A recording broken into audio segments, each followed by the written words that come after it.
Hi, I'm Janet Dorencott, and I am here today with Jason Peterson, and he is the owner and founder of Pace Drivers, and we're here to ask him a few questions today. How you doing, Jason? Sounds good, really good, thank you. Good.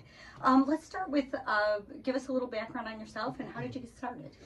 Yeah, a little background, kind of fell into the staffing industry by mistake, and I think a lot of people, have that story. Mm-hmm. So early or mid 90s, I was working for a trucking company, and I was working in dispatch, and my boss, he left and he went somewhere else, so I took over his position, and I had been doing sales at the company, and so I knew all of the shipments and where everything was going for all these companies. And we were an intrastate company, so basically we're making deliveries just inside the state of Ohio.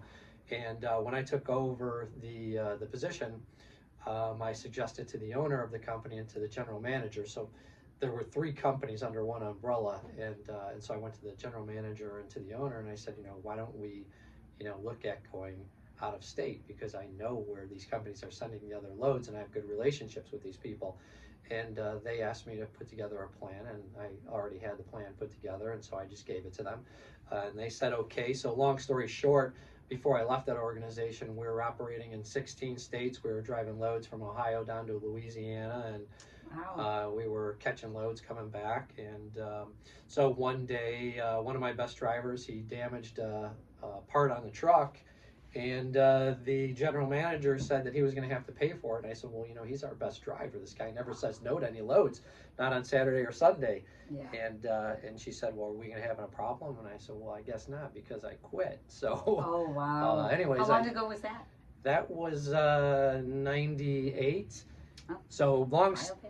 long story short, I applied to a job for a dispatching position, and I show up. I didn't even ask the name of the company. I was excited to have an interview, and I show up to the company, and the sign, by the address said, I won't say which staffing agency, but they were a good one, and I said, oh man, I don't want to go to a staffing agency. So I got back in my car on this cold January day, and I started the car up, and I thought to myself, well, I've got nothing else going on today, so I might as well go in there.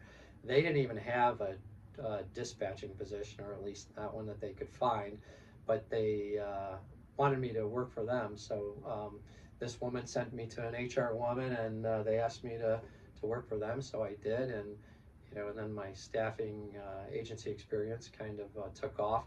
In 2004, I started my own company, and we did a lot of direct hire and some executive search. We worked in finance and the mortgage industry.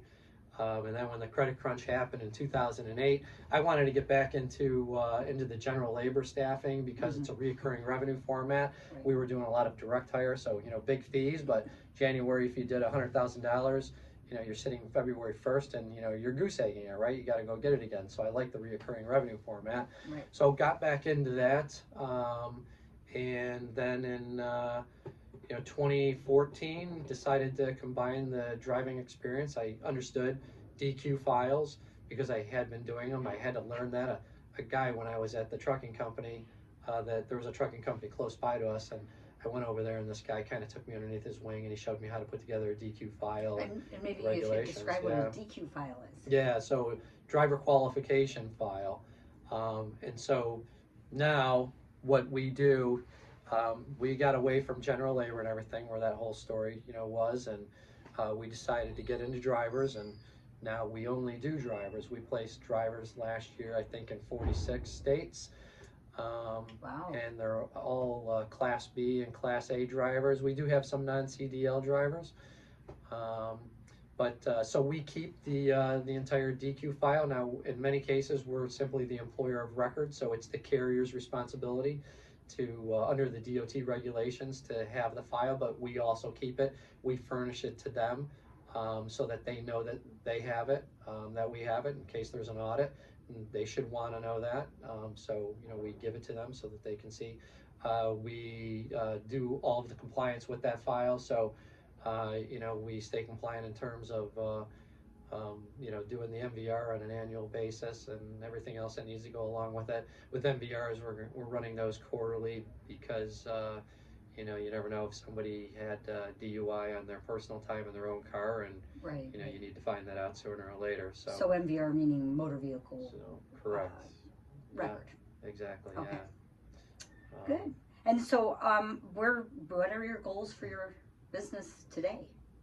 Yeah, and our goals for the business are to continue to grow, obviously.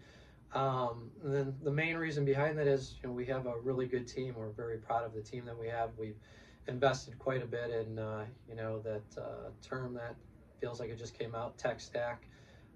So, we've got a lot of invested in making sure that candidates are getting through the pipeline fast. They say 54% of candidates fall out of the pipeline due to a slow experience or poor communication. Mm-hmm. So, we don't want to lose that 54%, and we want to make sure we're getting those candidates across the finish line for our customers.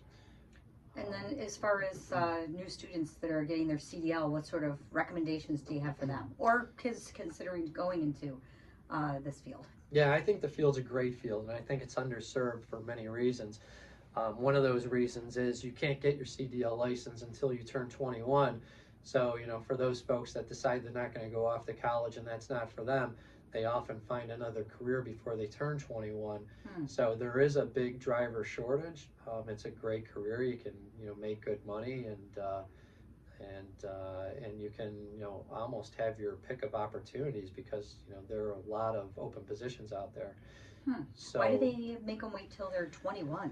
Yeah, that's a good question. They can drive when they're 16, and if they get into it when they're 18, before they're, drinking age or whatever, the chances, it seems like, would be a lot lower that they would actually have any kind of issues, because then they'd be well into their career. I think that's very logical and very smart, and maybe they'll look at that one day. But they haven't made that change currently, so that's an issue for companies looking for truck drivers. Yeah. Yeah. And then, so aside from that, what do you think the biggest hurdles are that you're seeing in the industry?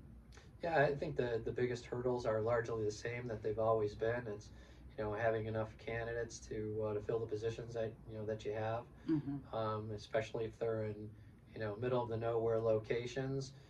Companies often struggle to to find a candidate because it's a lower population.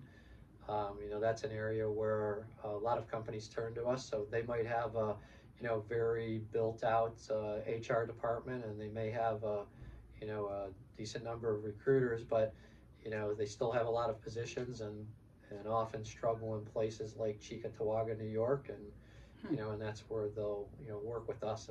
And frankly, when there is a HR department that's well built out, those are some of our best relationships, because they tell us what they're working on, and they give us the openings they want us on. Often we're working on the same openings with them, but when the communication is very strong, then we're very effective, because we're not wasting our time, and we know exactly what they want us to do. Yeah, very good. Well, okay, thank you for joining us today. We'll catch up with you again next week to talk about some of the current events, and thank you for your time. Sounds good. Thanks a lot. Bye-bye.